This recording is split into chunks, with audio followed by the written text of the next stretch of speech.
Shalom y bienvenidos a Vía Hafta Yisrael, una frase hebrea que significa amarás a Israel. Esperamos que se queden con nosotros, ya que nuestro maestro, el Dr. Baruch, nos compartirá una enseñanza expositiva de la Biblia. El Dr. Baruch es profesor titular del Instituto Sera Abraham, con sede en Israel. Aunque todos los cursos en el instituto se imparten en hebreo, el Dr. Baruch se complace en compartir esta enseñanza en inglés con doblaje al español. Para más información, visítenos en amarasaisrael.org o descargue nuestra aplicación móvil Mi Estudio Bíblico. Aquí está Baruch y la lección de hoy. La Biblia revela que vendrá un día de juicio. Y estas son las buenas noticias. La Escritura nos enseña, y hay una sola manera para que esto se haga realidad. La Escritura enseña que tú puedes presentarte ante Dios ese día de juicio y no ser avergonzado. ¿Qué significa eso? Que Él te recibirá, que Él te aceptará en su reino y estarás en ese reino por siempre y para siempre. Y las buenas noticias son estas. No se trata de algo que tú hagas, tu desempeño o tus logros, sino que es algo que tú recibes por fe, simplemente creyendo en las promesas de Dios, específicamente en una promesa, y se trata del mensaje del Evangelio. Si tú aceptas el Evangelio, podrás tener seguridad y plena confianza de que tú estarás en el reino de Dios. Cuando vemos las Escrituras, encontramos que la palabra de Dios revela el carácter de Dios. Entonces, ¿quieres entender el carácter de Dios? Porque su carácter está directamente relacionado con su accionar, con sus obras, propósitos y planes. Mientras más entiendas el carácter de Dios, más entenderás cómo Dios obra en este mundo. ¿Y por qué eso es importante? Porque cuando entiendes los propósitos de Dios, cuando entiendes cómo se mueve Dios y por qué se mueve en este mundo, podrás responder con fidelidad. Podrás demostrar obediencia para que puedas vivir una vida que le agrada a Él y que manifiesta su gloria. Pero todo empieza contigo creyendo su promesa, y creer esa promesa por fe transformará tu vida para que puedas tener seguridad, para que puedas tener paz y que puedas tener confianza en que recibirás las bendiciones de Dios por la eternidad. Bien, toma tu Biblia y ve conmigo al libro de Romanos, capítulo 9. Libro de Romanos, capítulo 9. Cuando concluimos la semana pasada, vimos que Pablo hablaba sobre la gloria de Dios. Esta gloria de Dios que Él quiere colocar en vasijas de misericordia. Ahora, ¿cuál es la relación entre esas dos cosas? Muy sencillo.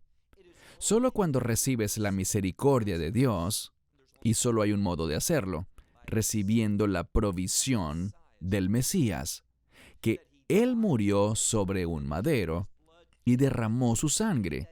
Solo cuando tú crees ese mensaje, el único mensaje de salvación, el Evangelio, es que tú recibirás su misericordia y Él derramará su gloria sobre ti. ¿Qué significa eso? Esa palabra gloria se relaciona con el reino. Entonces tú tendrás por la eternidad algo maravilloso. Tú tendrás por la eternidad una experiencia de reino. Tú estarás para siempre con Él en su reino. Todo esto depende de que tú recibas esa misericordia que Él ha provisto gratuitamente para ti. También hablamos la semana pasada que existen dos clases de personas. Pablo las señala como vasijas o instrumentos. Hay vasijas de honra y vasijas de deshonra. Y lo que descubrimos fue que las vasijas de honra son creadas para ser vasijas de honra por su misericordia. Si recibes su misericordia, te convertirás en una vasija de honra. Él operará en ti ese cambio y Él es fiel para llevarlo a cabo. Pero si rechazas su misericordia, te convertirás por la eternidad en una vasija de deshonra y serás arrojado de su vista. Lo más importante de todo, y lo que Pablo está enfatizando, Es la misericordia de Dios que viene por medio del Evangelio de Dios, por esa obra de redención que el Mesías Yeshua, Jesucristo, hizo por ti y por mí, sobre la cruz, y la hizo en la Pascua, el día de la redención. Toma tu Biblia y ve conmigo al libro de Romanos, capítulo 9. Libro de Romanos, capítulo 9. Él viene hablando sobre la gloria que ha colocado en vasijas de misericordia, los cuales ha preparado de antemano para gloria. Él quiere que tengamos esa gloriosa experiencia de reino. Es eterna, es maravillosa, y quiere enfocarse ahora en quienes la recibirán. Vayan conmigo al versículo 24, Romanos 9, versículo 24, donde dice: a los cuales también ha llamado a nosotros. Y la pregunta es, ¿a quién se refiere Pablo aquí con nosotros? Él está hablando de los creyentes. ¿Qué clase de creyentes? Él lo responde aquí mismo. Leamos de nuevo el verso 24.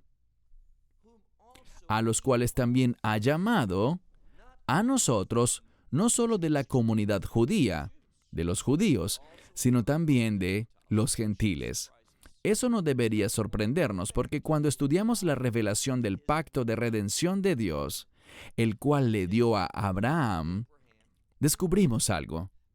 El deseo de Dios proclamado en Génesis 12 es bendecir ¿a quién? A todas las familias de la tierra. Ese es un término sumamente amplio e inclusivo. El deseo de Dios es bendecir a todas las personas, y esto será enfatizado en unos minutos. El verso 24 dice que Él nos ha llamado a nosotros. ¿A quiénes? No solo al pueblo judío nada más, sino también a las naciones, a los gentiles. Verso 25. Cuando Pablo escribe algo, inspirado por el Espíritu Santo, con frecuencia su tendencia es a también ser guiado por el Espíritu Santo para incluir un versículo bíblico de la Biblia hebrea, la Tenaj, lo que tú conoces como el Antiguo Testamento, y lo utiliza como un recurso de validación para brindar evidencia de que lo que se revela aquí no es algo nuevo, diferente o que contradice lo que ya había sido enseñado por la ley y los profetas, sino todo lo contrario. Todo está en perfecto acuerdo. Es el cumplimiento de lo que habían anunciado los profetas. Así que, verso 25. Como también en Oseas dice, ¿quién hablará aquí? Dios. Y Dios revelará algo que tiene que ver con los gentiles. Recuerden el último verso. Bien, no es de sorprender el hecho de que Dios diga cosas buenas sobre el pueblo judío, el pueblo del pacto, los descendientes de Jacob. Eso no es de sorprender. Pero lo que sí podría sorprender a la gente es que también las naciones, los gentiles, se incluyan aquí. Y por tanto, él cita la profecía de Oseas, que dice, leemos en el verso 25, en Oseas dice, yo llamo al que no era mi pueblo, pueblo mío, y a los que no eran amados los llamo amados. ¿De quién habla? De los gentiles. Mira el contexto de Oseas. Él dice, habrán personas que no son mi pueblo, pero yo proclamaré que serán mi pueblo, y aquellos que no eran amados por mí anteriormente, ahora se convertirán en mis amados. Todo esto fue un anuncio de lo que se está hablando hoy. Y esto señala esta familia de redención, el pueblo de pacto de Dios, del nuevo pacto, que está en perfecto acuerdo con el plan permanente de Dios anunciado en el pasado. Esto señala que su deseo es bendecir a las familias de la tierra, tanto a judíos como a gentiles. Entonces, nada de esto debería sorprender al lector. Verso 26. Y acontecerá, esto nos muestra profecía, verdad profética. Acontecerá en el futuro que en el lugar donde les fue dicho a ellos, ¿a quién? Ahora habla sobre el pueblo judío. donde les fue dicho, ustedes no son mi pueblo. Dios, debido a la desobediencia de Israel, dijo algo y Oseas lo proclamó ante el pueblo judío. Ustedes no son mi pueblo. Pero en ese mismo lugar donde les dijo, ustedes no son mi pueblo, allí ustedes serán llamados los hijos del Dios viviente. Esto nos dice algo muy importante. Pablo tiene la tendencia al escribir de establecer un fundamento, un adelanto, que nos dice lo que deberíamos esperar, y luego más adelante en su epístola nos brinda gran revelación de lo que había dicho. Ahora, en este verso, deberíamos anticipar algo, y me refiero a que viene un día en el que el mundo entenderá que aquellos a quienes ha rechazado por un periodo de tiempo serán traídos de vuelta a la familia ¿de quién? Del Dios viviente. Por tanto, les había dicho, ustedes no son mi pueblo, pero en ese mismo lugar será declarado que ustedes son hijos del Dios viviente. Así que no te equivoques en esto. Debemos saber de antemano y tener la firme expectativa de que Israel, el pueblo judío, será restaurado a esa relación de pacto, a esta salvación, a esta esperanza de reino. Avancemos al verso 27. Isaías, ahora un profeta distinto, pero el mensaje es el mismo. Isaías clama con respecto a Israel. Aquí con Israel se refiere al pueblo judío y dice lo siguiente. Si fuere el número de los hijos de Israel como la arena del mar, entonces, si el número del pueblo judío fuere como la arena del mar, entendamos algo. Aunque este número sea inmenso, Él nos dice, el remanente será salvo. 2 puntos importantes al final de este verso donde dice, pero el remanente. Ahora, si estás leyendo la Nueva Traducción Viviente en español, allí dice un remanente, y eso es un error porque el artículo definitivo aparece aquí.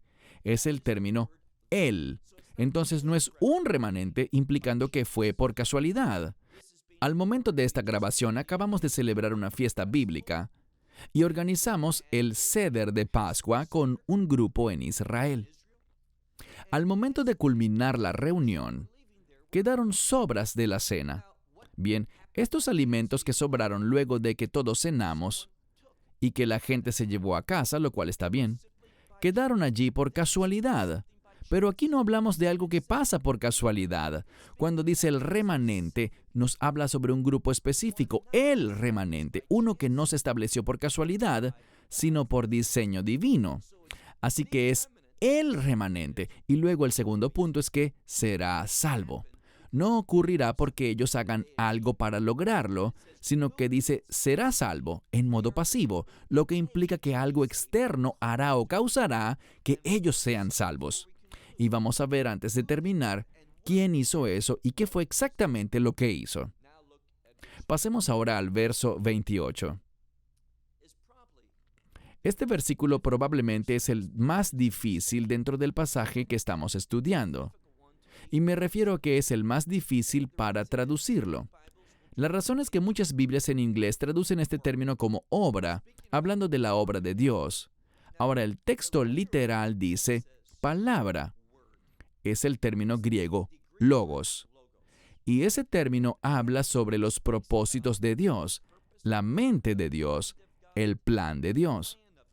Por esto con frecuencia se traduce en inglés como obra, hablando de lo que Dios hará, lo que causará que se cumpla. ¿Qué es lo que dice aquí? Leamos con cuidado el verso 28. Porque, literalmente dice, una palabra, un plan u objetivo específico de Dios, se cumplirá.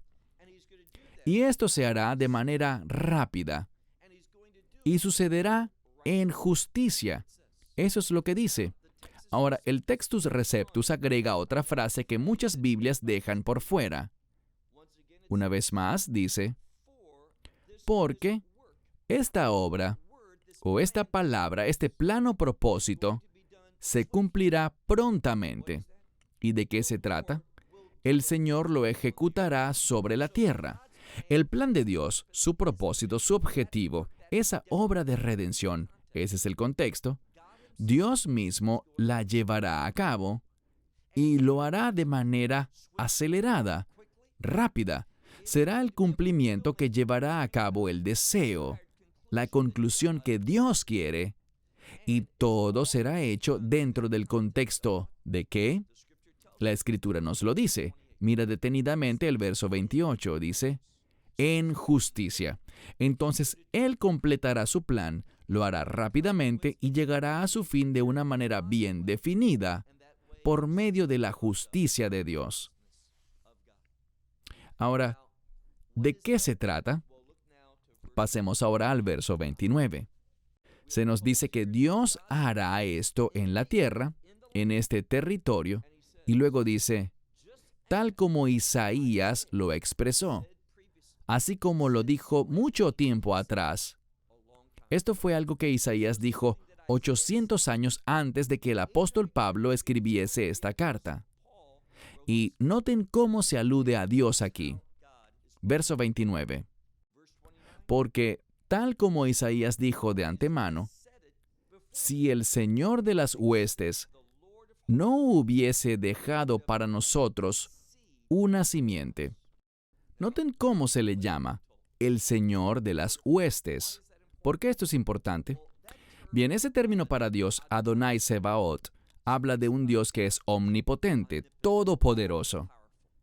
El término Señor de las huestes señala a los ejércitos celestiales de Dios, y por lo tanto, esos ejércitos pueden hacer lo que quieran, sin límites. Cuando se alude a Dios aquí, y con frecuencia es profético cuando aparece este término, el Señor de los ejércitos, le garantiza al lector que lo que Dios está diciendo se hará realidad. ¿Y qué está diciendo? Volvamos al verso 29. Porque tal como Isaías dijo de antemano, si el Señor de las huestes no hubiese dejado para nosotros una simiente. Debemos entender esto de dos formas. La primera es que se producirá ese remanente, pero la simiente o descendencia de Abraham también es el Mesías mismo.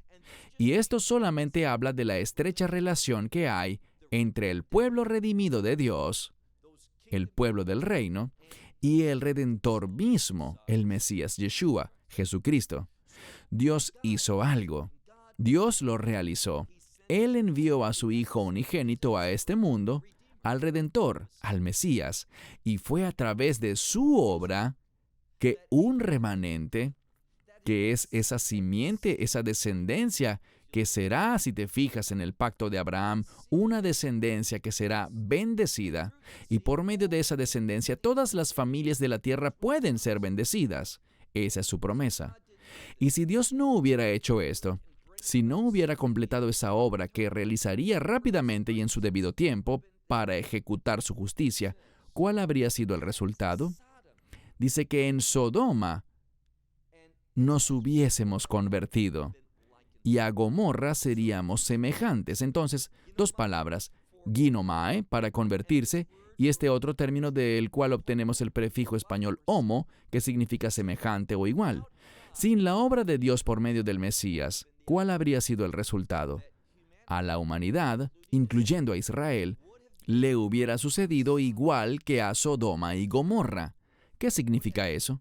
Habría sido juzgada y destruida por la eternidad. Habría sufrido el castigo eterno de Dios. Ahora vamos a ver la parte final de este capítulo, cómo Dios lo hizo posible. Y nos enseñará lo que no debemos hacer, porque queremos recibir la bondad de Dios. Queremos ser instrumentos y vasijas de gloria, habiendo recibido su misericordia, para que podamos ser vasos de honra y no de deshonra. Leamos el verso 30. Con respecto a todo lo que ha venido diciendo, ¿qué deberíamos responder? Pablo lo dice de este modo. Por tanto, ¿qué diremos? Ahora, entendamos que mientras Pablo habla, un fenómeno se viene presentando. ¿Cuál será? Vemos a la gente de las naciones, lo diré de otro modo, a los gentiles, respondiendo al Evangelio de una manera desproporcionada. Es decir, muchos más gentiles están aceptando el Evangelio que los propios judíos. ¿Por qué razón? Bueno, esto tiene que ver con un elemento, y Pablo nos revelará cuál es. Verso 30. Por tanto, ¿qué diremos? Las naciones o los gentiles, y lo siguiente está en plural, aquellos que no iban tras la justicia. Entonces, notamos que los gentiles no estaban buscando la justicia. Pero, ¿qué pasó? Mira con cuidado. Alcanzaron la justicia. Ellos no la estaban buscando, pero a pesar de eso, cuando oyeron el mensaje del Evangelio, cuando escucharon el plan de redención por la gracia y misericordia de Dios, respondieron. Entonces aquellos que no iban tras la justicia han alcanzado la justicia, pero ¿qué clase de justicia? La justicia que es por fe. Esta palabra fe está relacionada con el creer, y con creer la promesa de Dios. Ellos no buscaban la justicia. De hecho, la mayoría era idólatra. La mayoría vivía lejos de cualquier cosa que tuviera que ver con Dios. No estaban interesados en la justicia de Dios. Pero cuando se encontraron con el mensaje del Evangelio, con el plan de salvación, con los medios de la redención, lo creyeron. Es lo que dice aquí. Y debido a que ellos la obtuvieron, ¿cómo? Tal como lo dice la Torá, tal como Abraham la encontró por medio de la fe. Así que es la justicia que es por fe. Esto es lo que un gran número de gentiles está haciendo. ¿Qué hay de la comunidad judía? Leamos ahora el verso 31. Pero, y esto significa en contraste con lo anterior, pero Israel, que iba tras una ley de justicia. Lo diré en otras palabras. Israel, el pueblo judío, iba detrás de la Torá para alcanzar justicia. Les pregunto, ¿hay justicia en la Torá? Sí la hay. Ella define y revela lo que es justo. Pero ella no es un instrumento, y en ningún lugar de la Torá leemos que la ley, que los mandamientos de Dios sean instrumentos que producen justicia en nuestra vida. No es así, porque lo que necesitamos para lograr la justicia es redención, y la Torá no es un instrumento de redención. Cuando estudias la Torá, puedes aprender la verdad de la redención, pero ella no nos redime. Entonces leemos en el verso 31, Israel, que iba tras una ley de justicia. ¿Qué significa esto? Lo veremos en un momento. Una ley de justicia ellos no alcanzaron. Entonces, debido a que estaban persiguiendo la Torá, los mandamientos, para obtener su propia justicia, ellos no alcanzaron, no pudieron obtener la justicia. Verso 32. ¿Por qué razón? Aquí lo dice. Debido a que no por la fe. La Torá revela algo que ya hemos dicho en nuestro estudio de Romanos. En la Torá, en el libro de Génesis, encontramos que Abraham se volvió justo no debido a la ley. La ley ni siquiera existía. Él se hizo justo ¿cómo? Por la fe. ¿Qué significa eso? Que él creyó en Dios. Y ahora los gentiles, a un nivel desproporcionado, están conduciéndose como Abraham porque están creyendo en la promesa de Dios, en su promesa de pacto. Ellos están ejercitando la fe y diciéndole simplemente sí a la revelación de Dios. Y esta revelación específicamente en este contexto es el mensaje del Evangelio. Así que ellos, los gentiles, están obteniendo justicia debido a la fe, por la cual Israel, de un modo desproporcionado, no está recibiendo la justicia, porque ellos no están operando en la fe, sino ¿cómo? Mira al final del verso 32, sino como por obras de la ley. Ellos estaban pensando algo que no es correcto bíblicamente. Ellos estaban pensando que era por las obras de la ley, que si hago lo suficiente, si tengo suficientes buenas obras, entonces seré declarado justo. Pero no, nunca podrás hacer suficientes buenas obras para ser declarado justo. Ser declarado justo es producto de aceptar la obra del Mesías, aceptar lo que Él hizo y recibir su justicia que es imputada o dada a nosotros. Y esa es la única forma y es el resultado de la misericordia de Dios por su gracia. Como tú puedes ser declarado justo y convertirte en instrumento de honra y volverte en uno que porta la gloria de Dios sobre ti. Noten hacia dónde va. Dice, sino como por obras de la ley. Y por tanto, tropezaron. Tropezaron con la piedra de tropiezo. ¿Cuál es la piedra de tropiezo? Aquí nos lo dirá. Leamos el verso 33, nuestro último versículo. Siempre apoyándose en la Torá y en la Escritura, en este caso en el profeta Isaías, para decirnos quién es la piedra de tropiezo. Verso 33. Tal como está escrito de nuevo, escrito en Isaías, he aquí, yo pongo o coloco en Sión. ¿Qué es Sión? Un término de reino. Yo establezco en Sión una piedra de tropiezo. Así es como el mundo lo aprecia. El mundo tropieza con este mensaje del Evangelio. Así que dice, yo pongo en Sión una piedra de tropiezo. ¿Y qué más? Una roca que ofende. ¿Por qué lo llama una roca que ofende? Está hablando de la cruz. Esta roca que ofende es el Mesías crucificado. Pero dice al final del verso 33, pero todo aquel, tanto judíos como gentiles, no hay diferencia, todo aquel que crea en Él, ¿qué pasará? Si crees en Él, nunca serás avergonzado. ¿Qué nos dice esto? Que puedes tener seguridad. No serás avergonzado cuando vayas delante de Dios en el día del juicio, porque has creído la promesa y has aceptado a esa roca que ofende, y por lo tanto serás bienvenido eternamente en el reino. Estas son las buenas noticias del Evangelio. Todos los que creamos en el Mesías no seremos nunca jamás avergonzados, sino que recibiremos la gloria de Dios. Esperamos que te hayas edificado con el mensaje de hoy y lo compartas con otros. Te invitamos a seguir nuestros estudios cada semana por este canal y por el portal de YouTube de Amarás a Israel. También puedes descargar nuestra aplicación móvil gratuita, Mi Estudio Bíblico. Finalmente, para obtener más información sobre nosotros, visita nuestra web amarasaisrael.org, donde encontrarás otras conferencias de Baruch en audio, video y texto. Hasta el próximo programa. Que el Señor te bendiga en Yeshua HaMashiach, Jesús el Mesías, mientras caminas con Él. Shalom desde Israel.